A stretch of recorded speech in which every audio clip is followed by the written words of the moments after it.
So today, back to the roots, we are answering all the atheist arguments. Yes, once again, atheism, 2024, that's a bit embarrassing. But okay, what is the first argument that the atheist will use? They will say that there is no evidence for God. Oh no. But actually there is quite a lot of evidence for God absolutely everywhere. And let's look at one fun example that completely destroys the atheist position. And that is rationality. You see, rationality is impossible without God. You see, rationality has a prerequisite, which is free will. I mean, you wouldn't call a calculator very rational, even though it can do all kinds of processes. Because, well, even though a calculator takes 2 inputs, it doesn't do any rational thing, it just follows an algorithm. Oh, you take the 2 inputs of these numbers and you sum them up together and then you get a third number. You know, that's not rational, that's just an algorithm. And well, according to classical physics, everything is predictable. And if you want to take into modern physics and, you know, quantum physics and say that the superposition says that there is randomness as well, well, that also, we can have that as well. Whichever you prefer, everything is predictable or random, whichever you prefer. I don't really care about debating that because it doesn't matter to me. What matters to me is that none of that is free will. It literally makes it impossible because, well, if everything is predictable, if everything is random, whichever you prefer, that would include our thoughts and processes and our beliefs. And so everything would be predictable and predetermined or random, whichever you prefer. Once again, doesn't really matter to me. And so, if we are simply atoms and electrons, there is no rationality. There is no free will, so there is no true rationality. None of that exists. And so, of course, an atheist might say that, okay, well, atheism doesn't mean materialism. But hey, if you want to give me the proof that there is some, you know, soul or something that we gain through the Big Bang or whatever, then you can give me the evidence for that. But as long as you cannot provide any evidence for such a thing, I'm just gonna take the rational and the simpler explanation of God. Thank you very much. And of course, the atheist must say, but okay, there is no rationality. Haha. Checkmate, right? You cannot say that rationality proves God if I don't believe in rationality. Haha. But well, let me ask you one simple question. How did you get to the conclusion that there is no rationality? Was it through a rational process? Well, if you say yes, you're contradicting yourself. And if you say no, then you're admitting that your position is not rational, so why should I believe in it? And so rationality itself proves God, because rationality can only be given to us by God. It is literally impossible to have rationality without God. Think about that.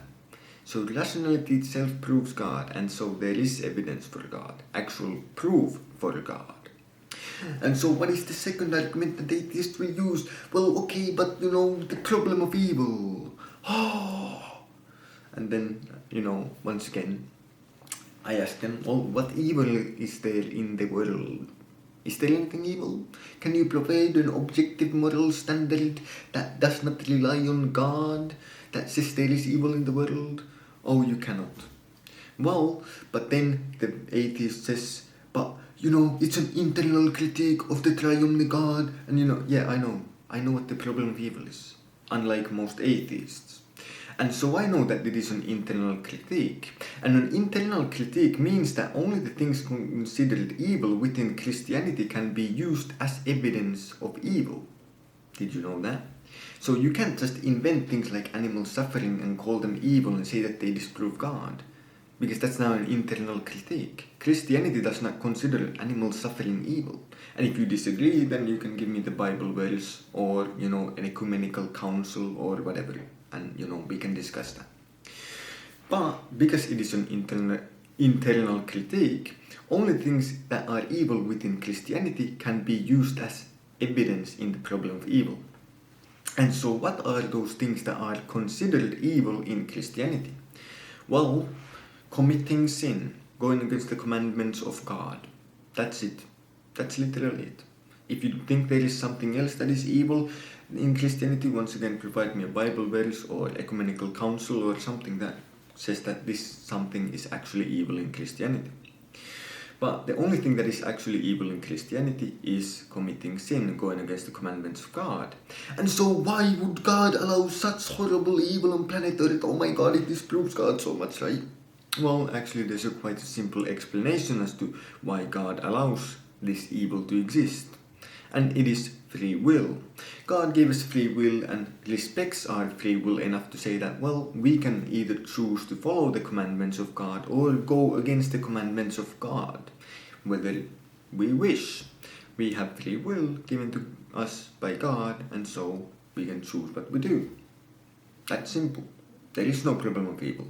Once again, problem of evil completely obliterated.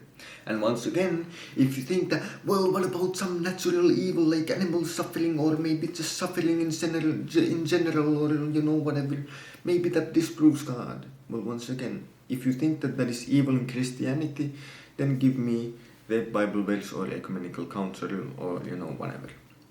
And if you say, well, it doesn't need to be evil in Christianity, it's just evil in general.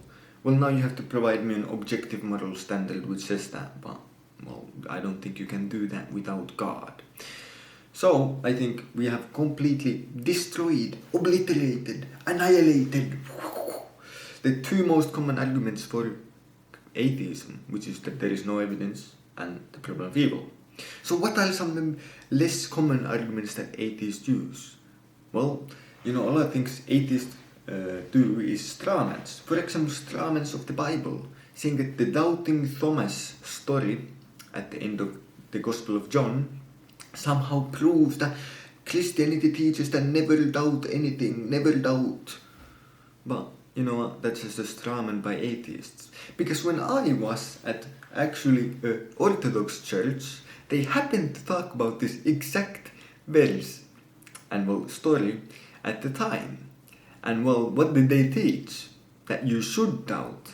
And when you doubt, most of the times those doubts lead to stronger faith, just like with Thomas. So doubting is not wrong, it's not evil, you should not avoid it. You should actually follow those doubts, ask questions, and if you truly follow them and you truly trust in God, and you find the truth, then doubts will actually lead you to stronger belief, just like in the story of Thomas. That's what the Orthodox Church has been teaching for 2,000 years.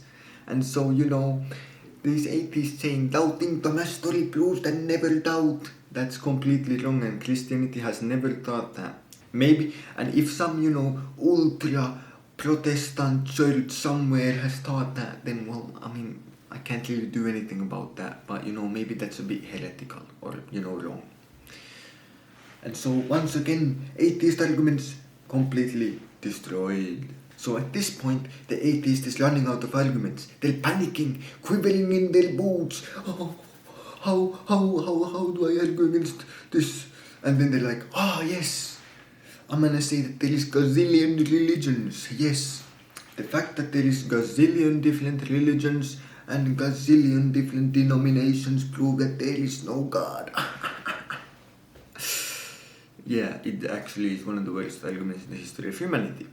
Because once again, just like we talked about before, God gave us free will, and that includes the free will to make up stuff.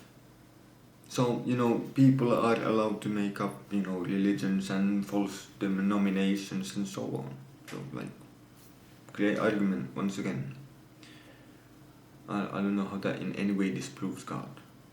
Does God say in the Bible that I will never allow other people to make up false idols or something? The literal Israelites did that in the Old Testament, in the books of Moses, in Exodus, so clearly God allows people to make stuff up, great argument by atheists once again. And so the atheist arguments kind of fall short, like they always have. And so, if you're an atheist in the year 2024, maybe it's time to change. Maybe it's time for a change, a new path in life. Who knows? But anyway, at the end here, I want to give some advice to all of you people who might be, I'm a non-resistant non-believer. You know, personally, I maybe don't believe that such a thing can even exist.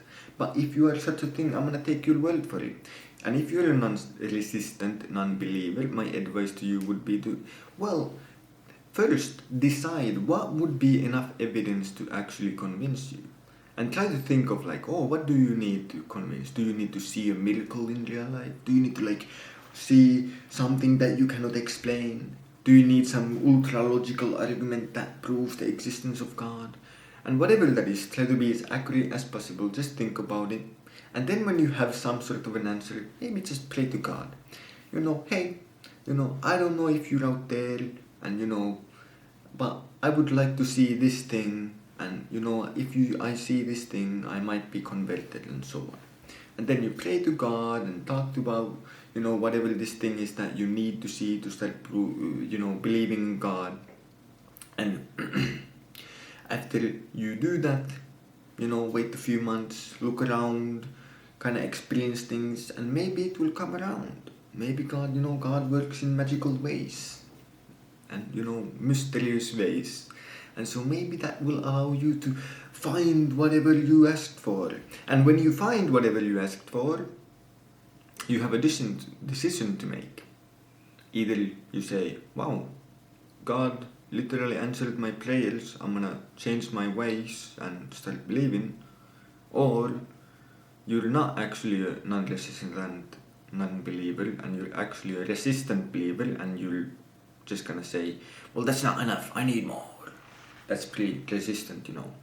But hey, that's my advice to all of you non-resistant non-believers, if such a thing can even exist.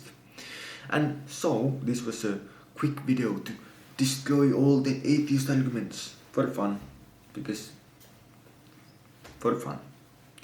You know, next video, once again, back to motivation, inspiration, discipline, self-improvement, or whatever I feel like making video of, because that's basically what I make videos of.